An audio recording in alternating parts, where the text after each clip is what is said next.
both AP junglers banned on the opposite side, so we're going to have to see what Jankos wants to bring to the table. Will we see the Hecarim? Instead, the Kindred feels like the more premier, more standard option, and it will be locked in. Now, we haven't seen a lot of European Kindreds. I know that Selfmade brought it out in Fnatic's Best of 5 against Top, but this hasn't been a champion that's really shown over in the LEC until making its way towards Worlds. So it's definitely kind of outside of the comfort pick. And that's not to say that Jankos can't play it. Frankly, at this stage, even if you see a champion for the very first time, I'm going to assume that all of these superstar players can play it, but it is definitely outside of the wheelhouse, and we're going to see how G2 adjusts to this style of champion because she completely changes your early game. Absolutely does.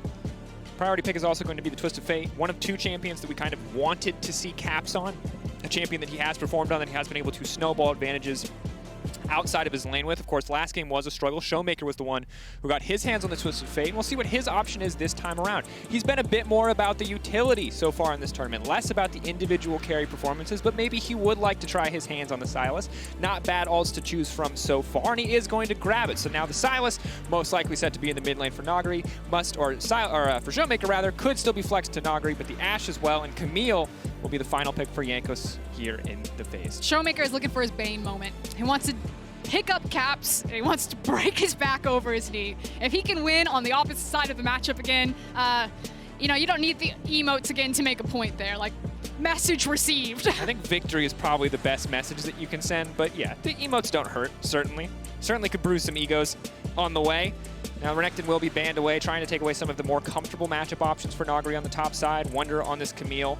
Something that's going to be interesting to keep track of. Wunder's had a very diverse champion pool so far. This tournament has not played the Camille, or had played the Camille twice before the series. This will now be his third game.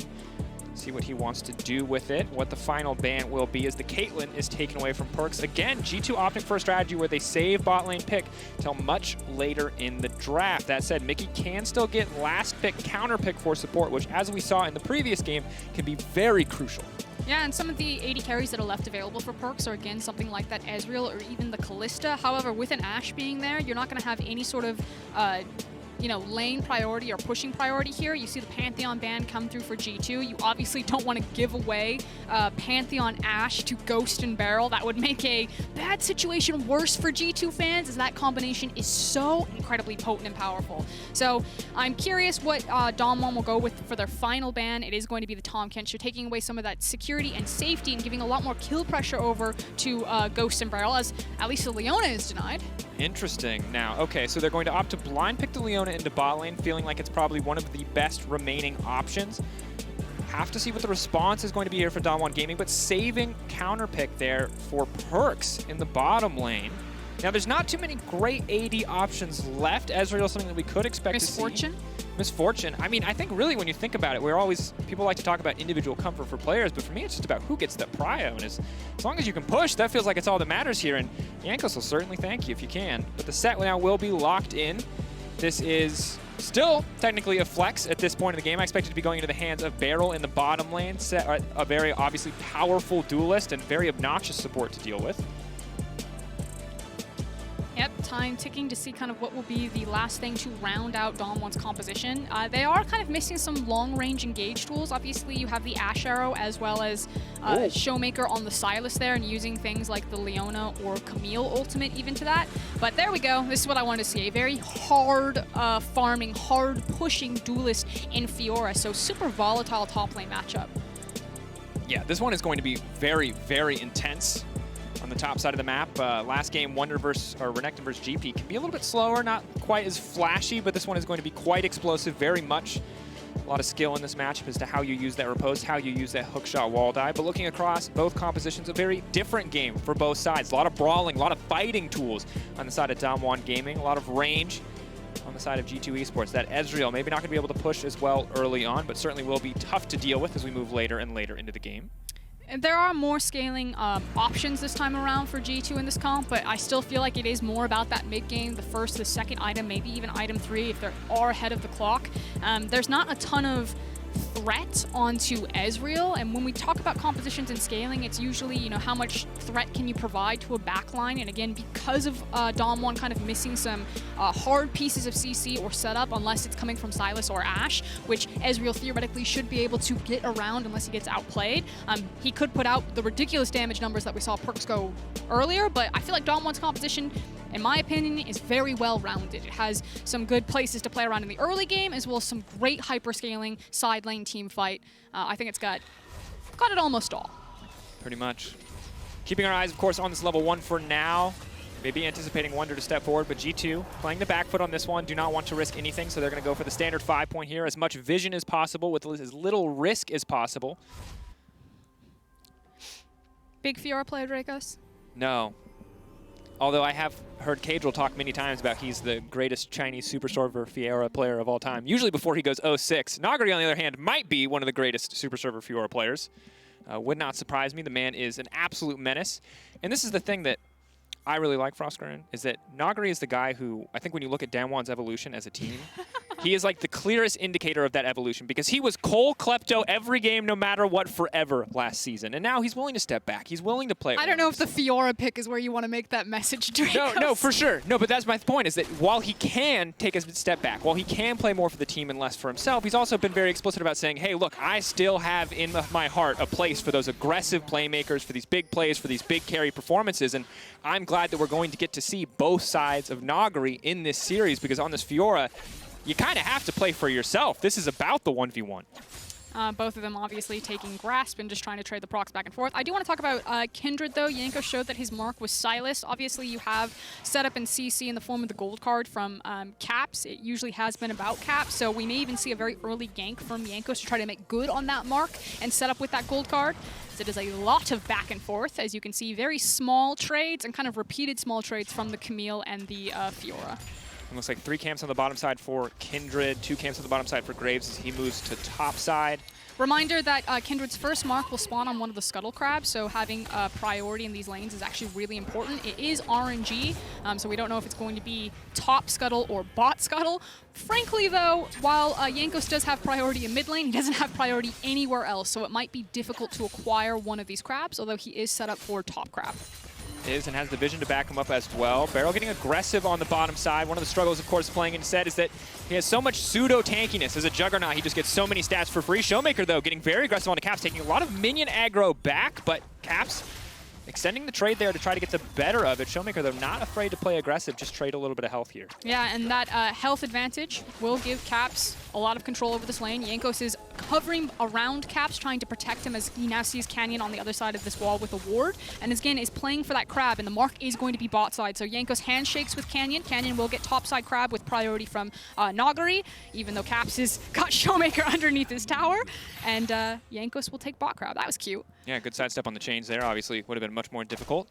Keep our eyes on this mid lane match as we go further. For now, kind of going as expected. TF getting the better in a lot of these trades, maximizing the extra mana from the Corrupting Potion as much as he can. And Jankos, while he will be able to grab this one, they know exactly where he is, and Beryl's going to outmaneuver around the play, force the early flash. No option there for Caps. If he is able to flash in, Caps is going to get locked up, so just has to go for the early one. And now Jankos trying to trade back onto Beryl. Definitely favored in this one. Big haymaker now coming in as Caps walks forward. That's going to be the flash taken away. Third stack on the Mounting Dread will not connect, so Beryl walking away, but does give up a lot for that play. Yeah, and if you guys don't play Kindred, obviously what you want to do is set down your W and then use your E right after your Q, so you can try to proc that as quickly as possible, as now Wunder taking huge amounts of chunk damage, and you can try to catch people off by, like you said, getting that proc on the Mounting Dread and chunking them out, but flash comes out for Beryl, which is obviously very important for Sett, who's reliant on flash for positioning. Now a dive. Are they going to go for it, though? Are they just going to play for pressure here? Obviously, the threat is real, but very, very difficult to dive a Sett at this point in the game. You've taken his flash, but as long as he has Haymaker up and available, is a very tanky champion, especially with the Aftershock, so they will pull away. But in the meantime, Jankos praying to the RNG gods, and the RNG gods answer as the Raptor Cap is respawning, and he's going to be right there in time to grab his second mark of the game before 5 minutes. That said, PerkZ now has to run for his life to flash forward. Oh, he's getting run down. Ghost waiting on the volley. Instead, going to turn for Mickey, trying to save Beryl's life. Does not want to trade it back. PerkZ going in, though. Has the heal. Ghost going to go for one. Ghost now going to fish for two. Leona strong, but is she strong enough? Fighting in the creep wave as well. Hits the Zenith Blade just barely. That's the stun. That's the cleanse. And oh, doesn't it feel good to be an 80 carry in 2020? Bye-bye, Ghosts. Oh, Ultimately, the outplay as Mickey gets some revenge. He's like, see, I can play Leona too. I'm going to say a little bit questionable in some of those hitboxes. That was like a 180 no-scope from Leona on the Zenith blade. Woo! Wide hitbox. Yeah, apparently. There it is. Ashe needs to, I don't know, maybe slim down some.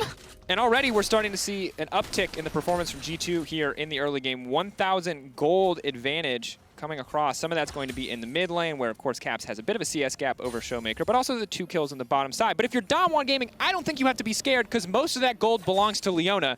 And while Leona certainly will have Swifties, will be a bit more of a terror on the map, and could be a terror in the top lane, it's not more damage items at this point. No, but like you said, Swifties and impacting map state, and so far we've seen the handshake over Leona's, as it's not Beryl this time around. It is Mickey setting up for a gank on Nuguri here. He goes in. Go forward. Where's the riposte going to go? No flash. Waiting on the hard CC. That's going to be the Hextech ultimatum. Very well timed. He's going to get the lock of Nuguri trying to go for the outplay, but there's just too many resources spent top lane clean from G2 Esports. Yeah, no flash on the Leona is what I meant to say there. So really nice to set up the CC before Mickey threw out the Zenith Blade to make sure that they chain CC on Nuguri and really punish him. You can see that Canyon is going to be the beneficiary here, picking up a lot of this CS, now hitting level 6, but this is obviously going to hurt your Fiora when you die, when you don't have teleport, when you lose, I don't know, a wave and a half of EXP and gold. And of course, Fiora is the absolute side lane terror. We talk about 2 items on Fiora where she really just starts to become this unkillable 1v1 juggernaut. But when you look at relative utility, Camille is that, you know, the middle child of split pushers and team fighters. And she does provide a little bit more with the hook shot, with the Hextech ultimatum. She is a little bit more reliable, so to get Wunder ahead or to find Wunder small advantages here so we can potentially impact the map more is a big deal for G2 Esports, as they're holding on to this 1K gold lead. ShowMaker will use the stolen ult just to return to lane, fake teleport basically, so holds on to the actual global for when he needs it next. And now we kind of go back to farming. I do want to talk about kind of what happened cross-map with all of the action topside. It was plate pickups for Beryl and Ghost there, so still something back in DAMWON's pocket, as well as the fact that we're starting to see, you know, why PerkZ prioritize something like the Ezreal as opposed to the Misfortune, as it seems to be about unlocking Mickey and having him team up with Jankos and then leaving PerkZ on an island. You know, in the first game it was the Lucian, this time around it's the Ezreal, and these champions that can 1v2 pretty safely and effectively. Yeah, because when you look at Sett, obviously if you're ever close to him, he's a champion that feels like he does way too much. But when you're an Ezreal, you just never let him get close, and it's not really a problem. You have flash, you have the shift, you can make it out pretty easily. Pressure, though, on the top side is Wunder's going to be forced to catch this wave. Let's see if any vision gets laid down here by Nuguri, what he's going to actually do with his top side advantage. We do need to talk about the difference in the jungle, because we are talking about kind of the differences of where lane advantages are, but level 7 to Jankos just now taking over into level 6. And obviously that helps with Canyon, you know, picking up some solo farm on the top side of the map, but also just the fact that Jankos has been ganking a lot more lanes and paying attention, whereas Canyon has gotten to hard farm there. And with this level advantage and Nuguri having the push priority in top side, it does mean a very early Herald, 8 minutes and 22 seconds on the clock. For Canyon, I would expect that to go into Fiora's back pocket, but you could also look to put it into Sylas. So really good options and setup for Canyon, however he wants to use this. Yeah, and when we look at the map, obviously 1,000 gold lead's going to stand out to you, 1 kills to 3, but it's important to remember that Graves was top to pick up all that farm. Graves just got a Herald, which is going to start to even that gold out a little bit, and a lot of the gold from G2 right now is in the pockets of Mickey. He's making good on that, he's spreading that gold around, but G2 are not quite in the lead that the scoreboard might indicate. I do want to point out the slow push that Wunder is creating here. Now, ShowMaker has picked up the blue, and Caps has disappeared into Fog of War, and with this slow push, you can see that Caps was cheating up towards the top side, and they were threatening to see if Nuguri would step forward, or even possibly threatening a dive as Mickey goes in. Has to be careful here, only level 5 from Beryl, really trying to capitalize on the level discrepancy here in the bottom lane. Level 6 ticks over, that play is really no longer possible, as Beryl can just dunk you right back down under the tower, but looking for that small window of opportunity, just trading aggressive so PerkZ can get priority here on the wave. But you can see Ghost fighting back. He doesn't want the freeze. He doesn't want anything else. He wants to make sure that G2 cannot back in this lane. Yeah, trying to reset themselves. And actually, with Canyon getting back onto the map, DAMWON could actually have tempo to take the Mountain Dragon, as well as deny this mark. You can see the immediate pings as they see that the mark is on bot side scuttle. Ghost is going to go ahead and bounce this wave off of tower as Beryl ducks in for deep vision and denies Blast Cone. And yeah, it's going to be a denied mark, as well as a Dragon setup here if DAMWON want it. Yeah. Jankos, you can tell, kind of thinking about going to contest for that, starting to walk down on the opposite side, but instead just settles for the Gromp. Giving up that mark isn't going to feel too good, but it won't matter too much at this stage of the game. Obviously, 4 is the break point that you're looking for on the Kindred. An extra 75 range is a big deal, especially against so many short-range characters on the side of DAMWON Gaming. But Mickey getting to the jungle, getting a little bit aggressive here.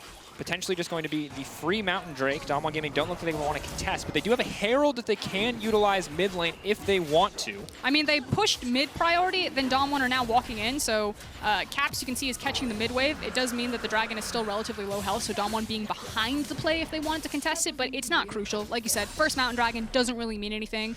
Canyon continuing to hold the CS and experience lead over Jankos 78-68, level 8 to level 7. So DAMWON are not sweating right now, although it is a much better early game than we saw the first time. Big arrow coming out. Graves is on the way in. Mickey, that's definitely not what you wanted to do. The re-engage now coming up, but Canyon is there for the backup. They knew it was the only play left, and now they're trying to punish it.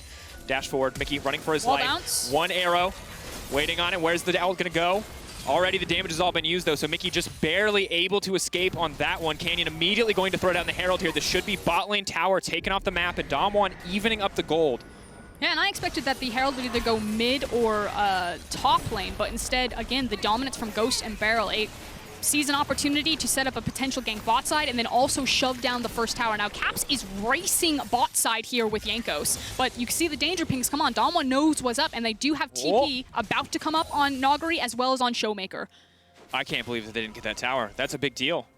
That's a lot of gold. That is actually the amount that you would need to even the score out. Now Jankos moving to the mid lane. Gold card ticked over. The heal to run forward, trying to lock it in, but ShowMaker giving it the respect it deserves, backing away. Meanwhile, on top side, Wunder struggling a little bit in this individual 1v1. Tiamat means that Nuguri can keep the pressure up, but it does not mean that he can generate a man advantage here. Beryl ults coming out everywhere. We're taking our eyes on all sides of the map, but now stolen Kindred ult coming in. ShowMaker trying to buy as much time as he possibly can. Trying to get one more mark for Jankos. ShowMaker just barely making it out. In the meantime, Nuguri is going to go down. Wunder with just a sliver of life left. And so clutch there from Mickey to interrupt the TP from ShowMaker, who was trying to TP top and help out Nuguri. So it is a win across map for G2 in both mid and top. Very skirmish, very fast, very roller coaster, as DAMWON, again, are not getting kind of the same level of control that we saw in game number 1. This is a much better look if you're a G2 fan, as Mickey now on the offensive. Ulti. Zenith play for the follow-up. They want to find this kill as quickly as they can. A good smoke screen, though, going to buy some time for Canyon. Beryl going to try to body block the face breaker back, but now Beryl's in the midst of everybody. It's going to be more than healthy enough to walk away from this one, but now Nuguri's on the way in. Oh, a few kills going to this pocket of the Fiora could be disaster, but G2 will walk away, and this is very much kind of the G2 that we expected, taking control early game and upping the pace with a lot of these aggressive moves. Yeah, again, shout out to Mickey right there to set that up. Beautifully done, obviously. It's pretty common setup, but the long-range Leona ultimate, because it has the longest range of any of your abilities, then into the Zenith Blade. You chain Zenith Blade immediately into the Daybreak from the Q, and you basically keep someone locked there for 20 years. Yeah. Meanwhile, on the top side, Wunder's got to be careful here. Not sure what the cooldown is on the hookshot wall dive. Can make it out to safety. Trying to sidestep there. We'll get one, but the Facebreaker comes back. Dodges that as well. Sadly, it's too little, too late. And he's going to make it out to safety. We're not going to make it out to safety. DWG do now have access into this top lane if they do want to try to pressure for plates, but they recognize that G2 could pressure very heavy into the mid lane, so don't even take plates. Just deny the wave into tower for Wunder. Again, dead, no teleport. And instead reset possibly to defend mid. This is what we were talking about earlier. It's the fact that ShowMaker's TP was interrupted by Mickey catching him into the mid lane with Jankos. It then means that Nuguri is in a true 2v1 scenario. Tries his absolute hardest, and that's unfortunate. And it's dangerously close to doing so. Apparently this happened too. It's hard to catch every bit of action on the map, but styled on. Absolutely styled on. We're short one FBX and or IG emote before it was total BM, but well played by the side of Ghost. He obviously does not have the same personal baggage that the rest of DWG had here. Last year it was a different player in the bottom lane. He's like, guys, I'm just here. Like, come on. Like, please leave me out of your blood feud. I don't want anything to do with this. It's Saturday. I'm here to win. Like, please stop diving me. 1.5 item Ezreal. Well, right now, those plays are going to matter a lot. Right now we're looking at tower play. It's obviously in favor of DWG, but the gold is essentially evened up. Mountain Drake really the only large advantage that G2 have held on to. Important to note that no towers have fallen, so there is some standing gold left over for G2 to pick up if they can eventually break bot. As now Mickey gonna dash forward, gonna aim to go in on Ghost, but a clean sidestep to get things started. A stolen Leona ultimate to get kicked off again, and now Canyon's on the way in too. Mickey's going to be in trouble. Big haymaker. Kindred ult to buy a bit more space. Beryl stepping forward. What's he gonna go for? Big ult, big dunk back down, but they stun in midair. They deny the ult, and here comes Wunder. Here comes the potential clapback for G2, but DWG Gaming staying strong as 3, trying to hold it forward. Quick dash out to deny the gold card from Canyon. The rest of G2 now pulling back. Yeah, 4v5, because check out what's happening at the top lane. Nuguri takes the entire top lane tower, and G2 have to go deep for this to make it count. Here we go. Red card, though. Maybe not exactly what they wanted. This AoE slow, though, going to be big. ShowMaker continuing to step forward. That's going to be the stun. That's going to be ShowMaker going down, and a mark going over to Jankos. Watch out for Nuguri. Oh, no. He's on the flank. Jankos stepping forward. Oh, they're playing very respectfully. Blue Trinket coming out as well. They're going to start Nuguri walking forward. But as all of G2 are forced to back off here, they're going to have to leave someone to clear the wave. They will do so. PerkZ going to stick around just to make sure that the DAMWON cannot get a tower on the backside of that trade. Yeah, but now DAMWON gets to kind of pick what they do want. And it's either the Ocean Drake or it is the Herald. I agree with them. I think the Herald is more important here, can help you break down that mid lane tower, and again, continue to open up a map when you're playing side lanes with your Fiora, and you do have access to global ultimates with Sylas, like the Destiny, excuse me, I should say semi-global. But it is a Dragon for Herald trade, and ultimately G2 kind of got the better of DAMWON in the mid lane skirmish, but I actually think it's pretty negligible when you take into account how much gold experience that Fiora got, as well as what DAMWON could get on the back half of this Herald play. It's also an absolute mess. So many resources burned. I mean, the good news is the mark for Jankos, right? Like, that's kind of, feels to me like the silver lining for that play, but you're using your flash from caps. It's a bit all over the place, but, you know, get a little bit of good news here as, boom, big shutdown onto Perkovic. 2-2-2, now has the Iceborne Gauntlet. And we talked about this being a relatively short-range comp, so Iceborne Gauntlet makes a lot of sense, and these fights are going to be difficult to play out for Canyon, for Nuguri, for Beryl, if they cannot find a good angle on these team fights. Yeah, but now you have kind of the same play again as Wunder's trying to slip into the top side brush right there, spotted out very cleverly by a ward that I believe Ghost placed. 4 marks now for Kindred as well. No, I think it was Beryl. I was like, does Ghost have yellow trinket? Had to check. Nope, blue trinket. Nope. Proskeren. Yeah. This game, a little bit more, I feel like G2 showing what they're made of. But still very much more explosive than what we've seen from DAMWON for most of this tournament. DAMWON Gaming have been, I'm not going to say a chill team, but have been a little bit more calm, a little bit more collected across the tournament so far. But obviously when G2 start the fights, DAMWON kind of have to respond. And now we see the Herald use mid. They're looking to break this one down. PerkZ laying down some poke damage just so DAMWON don't feel too comfortable to commit for any big plays. Charge going to take most of the health off the tower here, but not enough to finish the job. And G2 just instantly take that one. Yeah, and it's DAMWON just using the fact that they have first movement on Nuguri. You can see that Wunder has caught the wave up to the top side on that. May even be providing a freeze as it feels like a fist fight in the mid lane now as Mickey is really fishing. Needs to be careful. Ghost has arrow. Big arrow flashback. It's going to hit PerkZ instead. Definitely not the target that they wanted. Looking for the opportunity, but he's stunned as well. Now they're trying to lock up Beryl. Big haymaker to come out, and they take him down as well. Beryl a bit over aggressive and immediately punished. He had the highlight reel play in his head. He was going to dunk PerkZ right back into his own team, but the CC is there to stop him. That CC was so critical there, and this is what G2 were missing in the first game against DAMWON. They were not up to par with the mechanical ability. DAMWON were outplaying them. This time around, G2 are looking much cleaner, and it is coming down to a knife's edge of, you know, did the CC go off? It was a milliseconds, frankly, there. Beryl, like you said, saw his highlight card, boop. He was in there. He was going to get a massive face breaker. He could have then grabbed whoever he wanted, flipped them back in. Would have been stylish, but the gold card just slaps him right in the face. Yeah, and that's part of the reason why we just see TF so much, is the gold card is just such a strong ability. But hold that thought, because Jankos is going to be the one who's in trouble now. Forced to use the ultimate pretty early into this fight, but Canyon's zoned away. Jankos does do a lot of damage here with the Storm Razor. Debating on his options there. Stolen ult coming out. Ooh, the shutdown as well. Hit him with the hose. Caps holding on in the circle, holding on as long as he can. ShowMaker going into a big heal, and that's going to be it. Mickey now caught in the midst of the entire team of DAMWON. 3 members strong here. Just looking to run this Leona down. Facebreaker won't connect, but ShowMaker sure will, and that's going to be it. Yeah, and there's no response from G2. Look at Fiora. Fiora just pushed another wave. She's now going to smash this wave into the tower, get a couple of good shots there. You now have 3 kills as Mickey basically went in to try to save his team, and it was just lemmings running off of the cliff there as G2 fed away 3 kills as well as big gold to ShowMaker. Very different performance from Sylas, game 1 to game 2. ShowMaker 3-1-1 on this champion. And it feels like that's a little bit of the difference in how both of these teams want to play the game. A lot more high-risk play coming here for G2, and quite frankly, caught out a little bit. Jankos obviously fine in the individual 1v1. I feel like he didn't get his ult. No, he didn't. He made the mistake. So he cues out of his ult, then tries to walk back in it. Doesn't get the health from the Lamb's Respite, and then ShowMaker's like, easy, mate.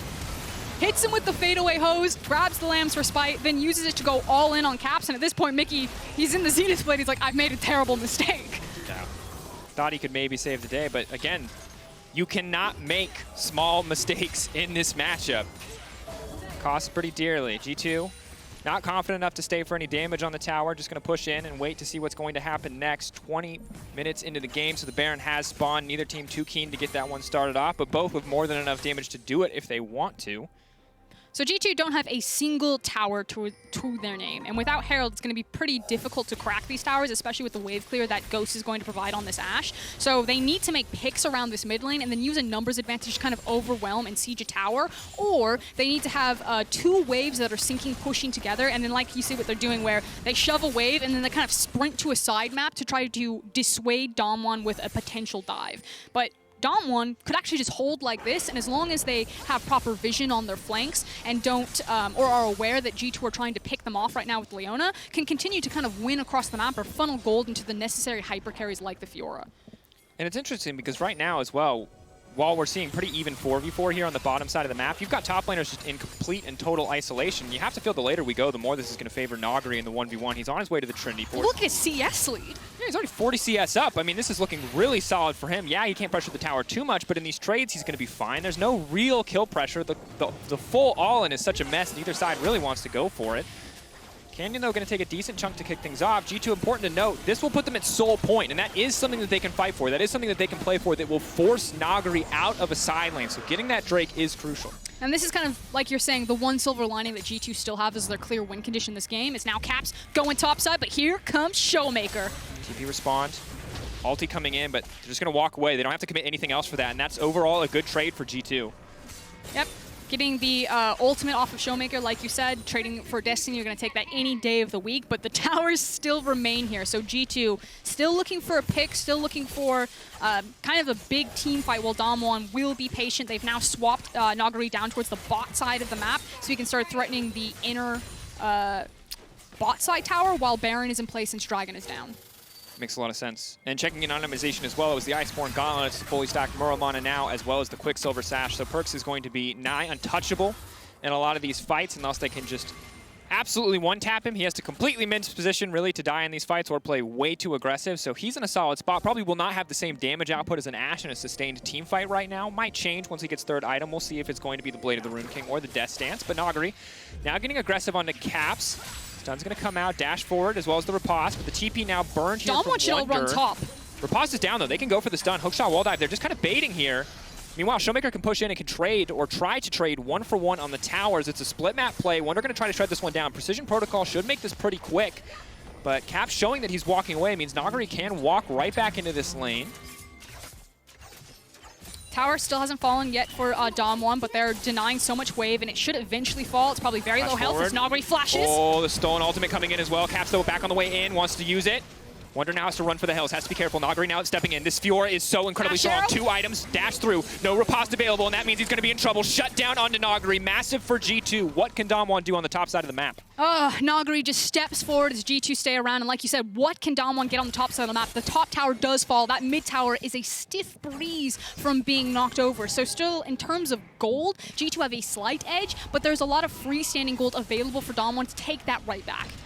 And we've yet to really see a full-on 5v5. We've seen a lot of 3v3 skirmishes, and we've seen a lot of these 2v1 side lane plays, but neither team seems too keen to fight yet. That might change in 2 minutes and 45 seconds when the next Infernal spawns. I do want to talk about the fact that you don't have TP right now on your Camille, where you do have it in your Fiora. Now, it would be difficult to execute, but there is a position here where Nuguri can run down bot lane, or ShowMaker if he wants to have the Destiny, and you could try to play cross-map by stretching out Camille, since Twisted Fate will have to match you there and try to like abuse in lane assignments while Camille is waiting for that TP. But because Infernal Drake and an Infernal Soul is coming up in 2 minutes, G2 might not be punished for it as heavily, since they'll want to be playing bot side anyway. It's important to note as well that through all of this, Caps managed to hold on to his TP too, so there is a decent global advantage. Of course, Nuguri does have teleport, but the Fiora teleport significantly less menacing, as she packs no innate CC, even if she is an absolute monster to deal with in small skirmishes.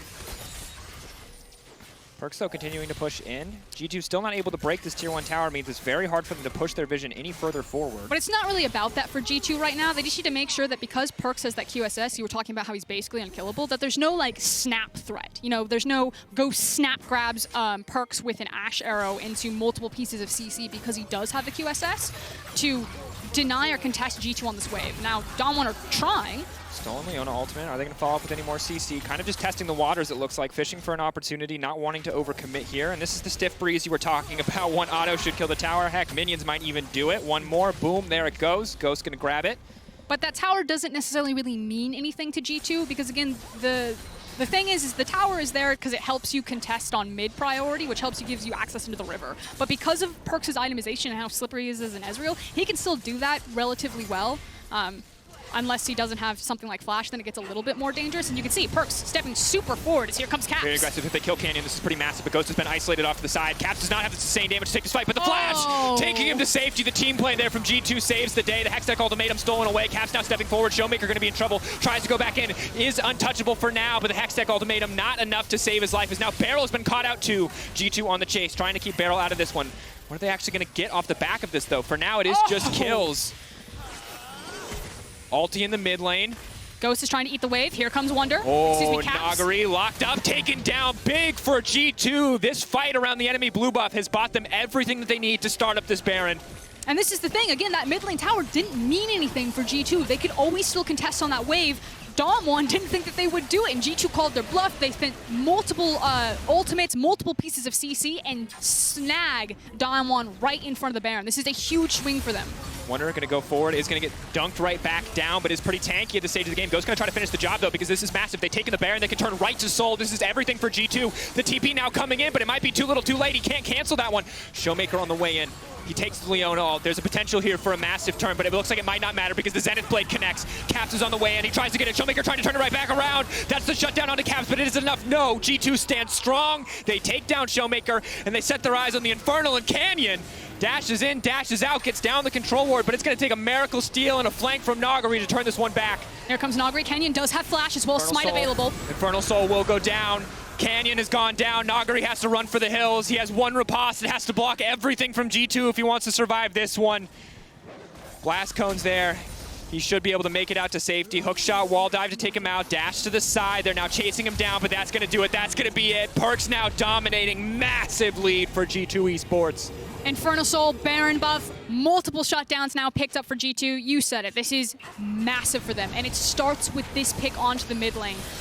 The control ward was not going to save Canyon. The Destiny comes in, the smooth flash over the wall into the Lamb's Respite. Even if he didn't flash, maybe because of Jankos' placement, it still might have caught him there, but flashes for good measure anyway, and just such critical and important picks. And this is what G2 fans want to see from this team. High agency on a lot of their members, the ability to play individually and then have that incredible synergy, and the fact that all of these champions have forms of CC, have forms of escape, get to unlock these superstars to do what they want. Now, that said, when I called game one over, when DAMWON just absolutely smashed G2, I still think that there's opportunity here that DAMWON have. It's not as a foregone conclusion as game was for DAMWON as it is for DAMWON versus G2 in this matchup. Absolutely still some room to outplay. They're not as catastrophically behind. Of course, it is about surviving this Baron. And the Red Bull Baron power play, a minute left, already 4,000 gold for G2. They didn't take a lot of towers earlier on in the game, but they can certainly take a lot of them now. That's going to be tier 2 in the bot lane taken out. Tier 1 mid next to fall. Caps and Wunder press forward. DAMWON backing off, knowing that they just have to concede these objectives, that they can't afford to pick a fight around this. Like you said, it's about surviving. 2 waves crashing for G2 in mid and bot. Nuguri doesn't have TP, so he's actually just going to try to trade probably inhib for inhib. So DAMWON just actually want to try to see if G2 will go away after this one, which you do see the back coming in for Wunder. He does have TP, or if Mykix will turn and G2 will step. Yeah, PerkZ just going to shift back over the wall. Caps going forward with the gold card. Big damage onto Beryl. Get a lot of stats for free earlier on in the game, but Sett does get weaker as we go forward if he doesn't actually have any form of gold income. I mean, forget Beryl right now. Did you see what that Ezreal ultimate just did to Canyon? Yeah, it's pretty devastating. It half-healthed him. PerkZ is a strong boy. Caps, though, is going to need a body block here. ShowMaker trying to play around this one. Caps caught out 4 now, but who's caught who now? As the TPs are coming in, that's going to be the red card, just trying to slow any kind of advance here. The pullback, big from Beryl. Dunk back down, trying to make it out. That's a haymaker. It's a decent amount of damage, but it's not nearly enough. They're now getting collapsed on. Fiora still just farming in the top lane, and PerkZ flashing forward, will not connect. Nice bit of emote usage there on the backside, but G2 take that fight, and it looks like they're going to take their second inhibitor. Yeah, and there's no TP for Nuguri, so what he did is he tried to burn Wunder down as much as he could, actually just standing on top of the Camille and slapping him while the teleport was coming through.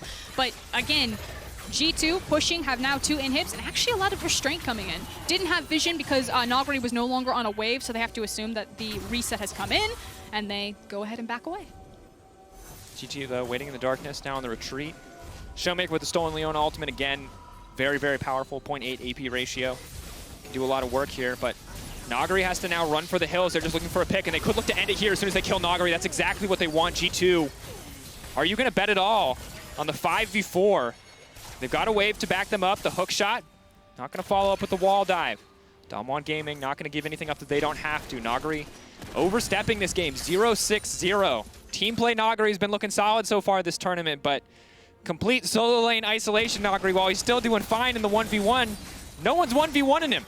They're dogpiling him at every chance. He doesn't even get to play League of Legends anymore. Well, I think it's taking advantage over the mentality of, Nuguri thought that they had gone. He sees that Elder is going to be spawning in like 2 minutes and 30 seconds. He saw that G2 left the base, and so the assumption is they're resetting and they're going to prepare for Elder, and I need to push this out to get in a position where we can have one last fight around the Elder, and that's probably going to be the last hurrah that DAMWON will have available to them. But instead, it's G2 just sitting in a bush looking at him like, you want that farm. That cannon sure does look juicy. Oh, that's a super minion? How much gold? 90 gold? I mean, Ooh. frankly, at this point, Fiora is a super minion. That's the struggle. And again, if she's alone in a 1v1 against the Camille, she's not too bad. Obviously, she's in an item deficit now, and there's healing reduction. So yeah, she's probably not winning that one anymore either. But there was for so long, it felt like Nuguri, despite being down in kills, it wasn't the end of the world. Now, though, it really does feel like a death sentence because Fiora, all she does for your team is damage. She provides no utility, and when you're behind in items, your damage is just strictly worse. She is looking for the deep flank on Wunder here. Big arrow. Oh! That was the biggest brain arrow we've seen all tournament. My God, Ghost shut down onto Wunder, and that is certainly a way to put hope back in to the side of DWG Gaming. That guy just 3,000 IQ'd him. My God, Giga Brain. Get the wall You've heard jump of 5-head? Welcome to 6-head, baby. Ghosts on another level. It's just another Saturday, Jankos. Oh my God. Okay, Elder is spawning in 44 seconds. Obviously, G2 don't need it to win. It would be nice. And they've got so much vision control. They're doing the classic. They just want DAMWON to face check into so many of their pieces of CC. Yeah. Ooh, that blue trinket ward. Gold card. Who's face checking who though? Oh, big Ezreal damage. ShowMaker all alone means he takes the full brunt of that assault. And now they're trying for the follow-up. Jankos leaping forward, and that's going to be it. ShowMaker just in the midst of the meat grinder. G2 now pressing forward. Game 1 all about DAMWON, all about early dominance. Here, G2 keep it scrappy, keep it fresh, turn it all around on a single play around the Baron buff, and now they are just walking their way into victory here as they tear DAMWON to pieces. Much better look from G2 this time around. DAMWON was still getting a couple of scrappy fights in there, but just not the same dominant performance that we saw from Nuguri. 0-6-1. Obviously, that Fiora is probably not going to come out again, as we've got a series, Jankos. We absolutely do. Gold card going into G2 looking to return with some BM of their own. They don't have any fancy emotes, but they are more than happy to go for a fancy tower dive. Lands Respite will not give you a respite from the Fountain Laser. G2 going to close this one out with confidence. Game 1 was all about DWG Gaming. Game 2, much more of a back and forth. But at the end of the day, G2 reigns supreme and tie it up 1-1. But this is what's most important. G2 beat DWG from red side. You now get side selection for losing team after this game. So DWG will have side selection. They could run it back onto blue side, the side that has been so dominant for them individually and so dominant throughout this tournament, but that's massive for G2 to prove that they could beat them from red side. It's huge. And also now we've proven from G2, one of the immortal questions in a best of 5 is how does this team adapt? Can this team adapt? Are they, a one-trick pony? Do they only have one thing up their sleeve? We obviously know that G2 isn't that team, so pretty easy to answer that question, but Game 2 proves it. Now we get to see how much more DWG Gaming can bring to the table. How diverse is their playstyle? How diverse are their champion pools and their skill sets? And while we wait for Game 2, listen to Bring Home the Glory on Spotify League